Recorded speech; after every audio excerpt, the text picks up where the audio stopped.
Hello, I'm Kaylin, and for this project, for the D3 Intercultural Communication Competence Project, you're on my computer, my phone's on my computer, so if I'm looking straight forward, it's because I have some notes typed out and I have some notes right here. So I'm going to do whatever I can to look at the camera. So, for this project, I did it on South Korea because since I grew up watching a TV show called Ni Hao Kailan, and it was a Chinese show, and ever since I watched that growing up, I watched it every single day till I still watch it sometimes to this day. And then ever since I watched that kind of stuff, I always felt drawn to the Asian culture because it is so cool. And so then I started, when I got into let's say my freshman year of high school, I started learning Korean because I took Spanish my freshman year of high school, and then I decided it just wasn't Spanish wasn't interesting to me, and it wasn't sticking because of that. And then I was like, why don't I try learning an Asian language? And so I was like, oh my gosh, I could do Korean. So I started learning Korean for a year or two.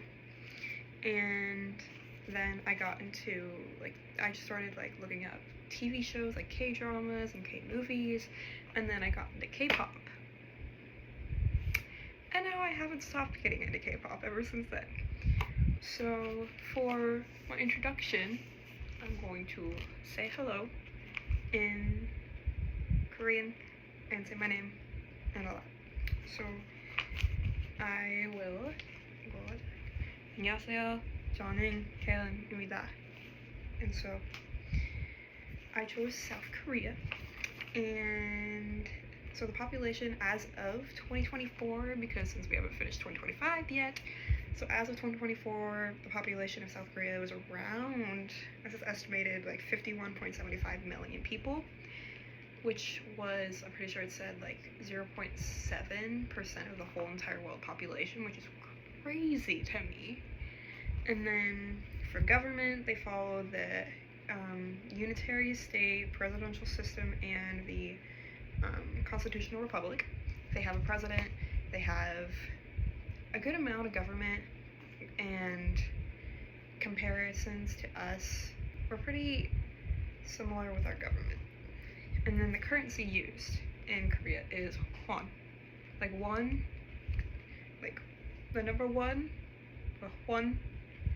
And for example, $1 US is worth 1,438 Korean won, which is crazy. The currency difference between the US and Korea is insane, and things are so much cheaper in Korea than they are in the US. I know. And so when it comes to high and low context for the culture, most researchers believe that South Koreans have a high context culture with extensive amounts of understood information and an emphasis on relationships and doing business. If you've ever watched a K-drama, you will see they're a good amount of them are business related. They take business extremely important in South Korea. And when it comes to, I think this was one where it was having personal and the cultural things, the difference. I looked it up and I saw one that was we live in the South. I live in the South. I live in Tennessee. And we are what you call Southern hospitality, and we have a good amount of talking to each other. And in Korea, they have this where it's so compact because you don't really see a ton of cars. You see a ton of cars, but you would walk places in Korea. You walk everywhere basically. And so you will, if you're standing in line at a street food station or something, and you turn your head, there will be someone right here. right here or behind you, or there's going to be someone in front of you. There's not much personal space in Korea. But along with that, it's a very, very safe country. It's a safe country. Like, it's a safe country. Like, with stuff like that. And some non-verbal behaviors. This is something that I'm still doing research on. I'm still learning it in my Korean lessons, in my Korean books that I'm using for the past 5 years. And when you meet someone and actually bow like that to someone as a sign of respect. And also, this for like non-verbal, there are different handshakes.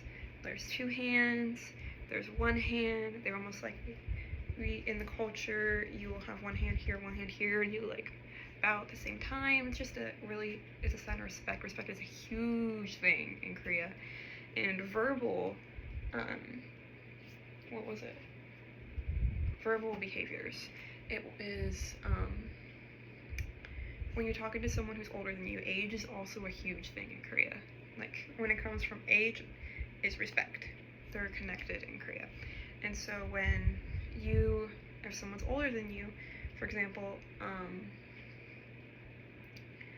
like grandma and grandpa, it's 할머니 is grandma, 할아버지 is grandpa, and when you're talking to like someone who's older than you, like female, it would be 누나 is like older sister, and then for older guy, like 형 is older brother in Korean, and then I'm trying to think, 아저씨 is older, like if you're talking to like I'm 20 right now. If I was talking to like my dad, but he wasn't my dad, I would say 아저씨, like just like it's like a polite way of saying like hello or like excuse me to like a guy who's older than you.